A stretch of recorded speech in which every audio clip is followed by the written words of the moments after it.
సుమారుగా 250 గ్రామ్ వరకు కరివేపాకును శుభ్రంగా కడిగి తుడిచిపెట్టేసుకోవాలి.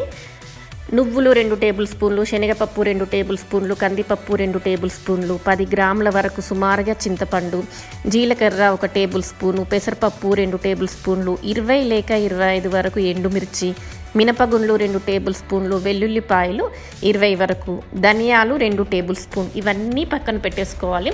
స్టవ్ ఆన్ చేసి కడాయి పెట్టుకొని దలసరిగా ఉన్న దినుసులన్నీ ఒకసారిగా వేసుకొని తర్వాత కాస్త పల్చగా ఉన్న దినుసులు వేసేసుకొని డ్రై రోస్ట్ చేసి పక్కన పెట్టుకోవాలి.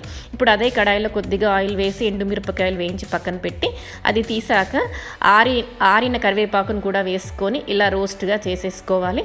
అందులోనే స్టవ్ ఆపేసి వెల్లుల్లిపాయలు వేయాలి, చింతపండు రిబ్బలతో సహా వేసి స్టవ్ ఆపేసేయండి.